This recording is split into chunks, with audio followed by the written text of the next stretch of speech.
Ladies and gentlemen, it wouldn't be hard to imagine a Toronto Maple Leaf squad of the late 60s, early 70s having two of the greatest goalies of the 1970s in their starting lineup.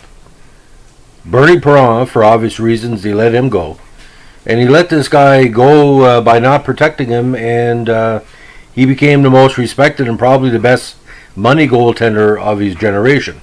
So today we're going to be talking about the legend and the curious case of how Gerry Cheevers, who Toronto had in their radar for literally close to a decade, and let him go.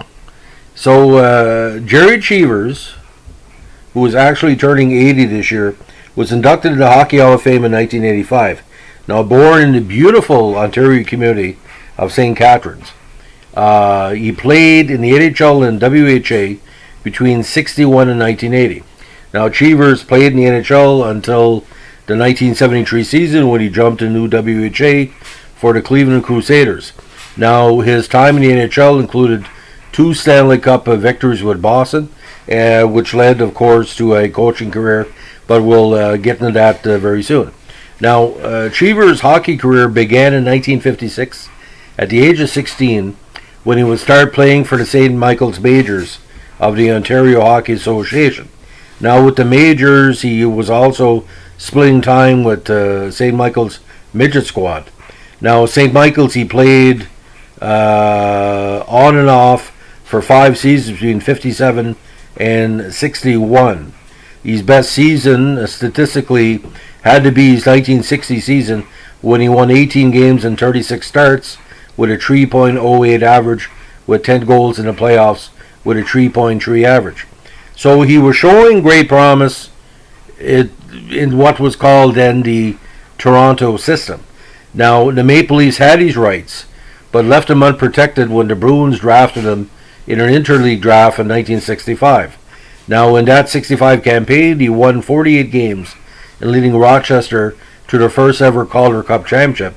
He also became the final goaltender in league history to play every game. Ironically, one season after his future Bruins teammate Eddie Johnson was the final goalie to do so in the NHL. Now, Cheevers still holds the AHL record for most victories in a season by a goaltender. Now, in that Rochester season, he went 48, 21, and 3 with a 2.68 average, with 8 games won in the playoffs. So he won 56 games that year, a total that would be very hard to match in any era. Now, when he was claimed in the offseason by the Bruins, he first saw action with Boston in the 66 season, although he spent the majority of the next 2 seasons with the Bruins' farm club, the Oklahoma City Blazers of the CHL. Now, with the 6-team expansion in 67 and the Bruins losing goalies Bernie Perron and Doug Favell to the expansion Philadelphia Flyers, Cheevers became the number 1 goalie in Boston for the next 5 seasons. Now, he won the Cup in 1772, earning a reputation in many in the media and fans as being a very, very driven and a very money goaltender. Now, as of 2019, Cheevers still holds the Bruins records for most playoff wins by a goalie with 53 and shutouts with 8. Now, Tuukka Rask is second place in both categories with 50 wins and 7 shutouts. I think the statistics haven't been updated, but I think Rask has broke those records, which is of 2 minds for a lot of people. Now, in 72, he had probably the greatest goalie streak of all time. He went undefeated in 32 consecutive games, an NHL record that still stands and probably would be an all-pro record for hockey because 32 games without a loss is tough for any team, let alone a goalie.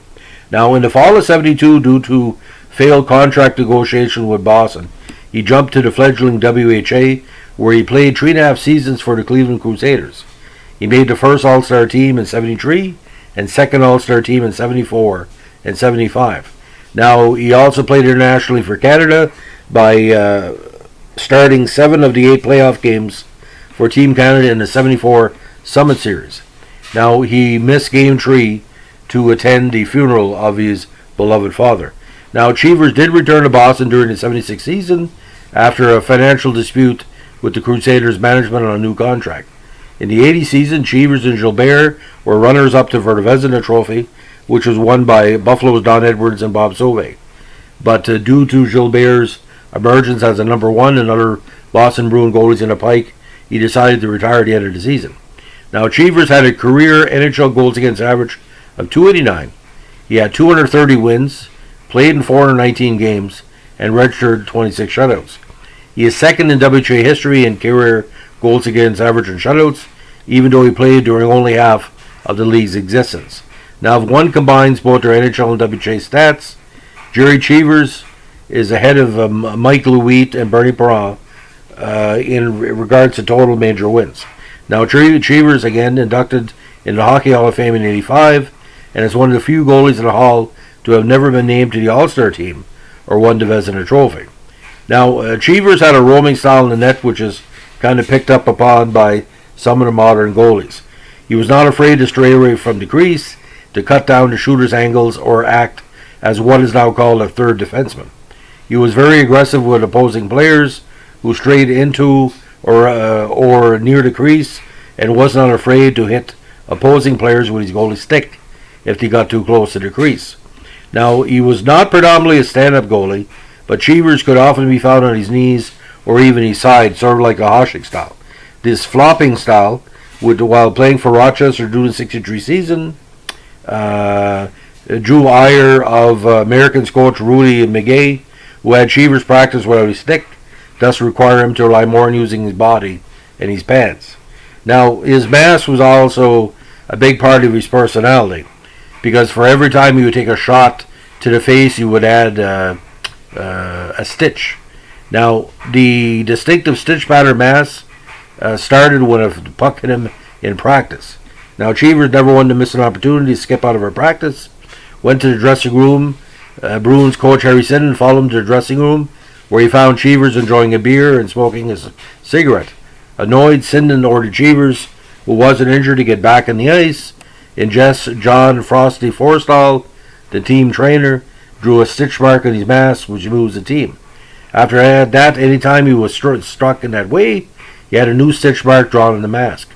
Cheevers later claimed that the mask spared him from over 150 stitches over his career, and was the first to be custom decorated in the sport. Now, the mask became one of the most recognized of the 1970s era, and the original is now on the wall of his grandson's bedroom. Now, years later, goalie Steve Shields paid tribute to Cheevers when he played for the Bruins in '02 and '03, sporting a modern airbrush version of the stitch-colored mask. In 2008, the Hockey News rated his mask the greatest ever by a wide margin. It received 221 of the possible 300 points. Only Gilles Gratton's strange mask, the Wolfen mask, was rated second with a 66. Now, Cheevers' mask design has also appeared in rock and roll culture. The Black Veiled Bride's leading singer, Andy Basaric, cited as the reason he got interested in hockey and played goalie when he was younger. In homage to Cheevers, Basaric painted stitches on his face for live shows. Now, he's also known as an author. In '71, Cheevers published a book, Goaltender, dealing with experiences during the '71 season, true to the unexpected loss in the first round to the underdog Montreal Canadiens. Actually, in Game 2, he was not the starter, but that's part of that's talked about the book, so you can do the math on that. Now, Cheevers' final season as a player again came in '80, when popular coach Don Cherry was replaced by Fred Crichton. After winning their division in 7 of the previous 9 seasons, the Bruins were in third place late in the year, and GM Sinden fired Crichton and took over as coach for the remainder of the season. Now, for the '81 campaign, Cheevers was named coach. In that year's playoffs, the Bruins suffered a shocking defeat by the Stars, who had never before won a game in Boston Garden. Even so, Sinden stuck by Cheevers, who led the Bruins through 2 first place and 2 second place in the division over the next several years. He led the team to the league's best record in the '83 season, but in the playoffs, the team fell to eventual Stanley Cup champions, the New York Islanders, in a Frozen Four. Now, Cheevers was replaced by Sinden in the middle of the '85 season. He had a final record of 204, 126, and 46. He is 7th in career winning percentage among NHL coaches with more than 250 games. Now, after he retired as Bruins coach, Cheevers served as a color commentator for the Hartford Whalers, a broadcast from 86 to 95, and the Bruins from 99 to 2002. Now, from 96 and 2006, he was also a member of the Bruins' coaching staff. Cheevers also devoted time to his other love, including thoroughbred racing. Now, Cheevers frequently made allusions to horse racing during interviews. After playing a particularly good game in the 72 playoffs, Cheevers told reporters he felt like River Ridge, the horse that had recently won the 1972 Kentucky Derby. Now, the Everett, Massachusetts native is still strong in Canadian pop culture. In '96, pop punk band Chicks Diggits released their self-titled album on Sub Pop and included the song "I Feel Like Gerry Cheevers, Stitch Marks on My Heart." The lyrics include references to Cheevers' undefeated streak and the stitch marks drawn for every shot that hit his streak and his number 30 jersey. The chorus includes the lyrics, "He wore a mask just like my heart. It had stitches on every part." Now, awards. Harry Hap Holmes Memorial Award, AHL's goals against average winner in 65. 69 All-Star Game player. 73 WHA First All-Star Team, including the Best Goalie Award for that season. Second All-Star Team for the WHA, 74-75. 80 runner-up for the Vezina. Inducted to the Hall of Fame in 85. Rochester Americans Hall of Fame, 87. Inaugural member of the WHA Hall of Fame, 2010. Now, international play. Played for Team Canada Summit in 74. 76. Number 3 goalie for Team Canada Canada Cup. 79. Played for NHL All-Stars in the Challenge Cup with Team Soviet Union. Now, NHL totals, again, 2.89 goals against average. WHA, 99, 78, and 9, 312 average. Summit Series, 1-1, lost 3, tied 3, 3.43 goals against average. Now, Cheevers' legacy is this, ladies and gentlemen. You will never see a money goalie like him ever again. The closest that we ever got was Dominic Hasek in a lot of ways. But a lot of people feel that Montreal was ripe for the picking in the 79 semifinals. He started Gilbert. For a lot of Quebec media and Montreal media, they felt if Cheevers would have played, maybe had a better opportunity because Gilbert, to many, was intimidated as a Francophone playing against the greatest Francophone sports team of all time. I don't agree or disagree either way. Cheevers was getting older, but Cheevers was like Ken Dryden. He would give up the bad goal every once in a while, but being a veteran goalie. But I know that management for the WHA and Sinden never really respected him. He was never given the money he was worth. Cheevers was worth by himself 15 wins per game for whatever team he was playing for, be it Cleveland or Boston. And out and out, he bleeds Boston black and gold. I mean, you say the Boston Bruins, you see Bobby Orr, Esposito, and Cheevers. There's no other way. You can never see Gerry Cheevers win any other team. He did jump to Cleveland, but the legend of Gerry Cheevers only really started when he played the Habs in those big series, and more stitches were being put on the mask. And he was very popular in all parts of Canada and the States, and I think Toronto, like I said, made a huge mistake on not protecting him. You know, the stats are there. He was going to be a legendary goalie. Can you imagine Cheevers and Daryl Sittler on the same team with Rick Keogh still there and all these top players? Again, you could have won 2 or 3 cups. And Toronto Maple Leaf fans, they only have Harold Ballard to blame. And the management punt Jim Leck.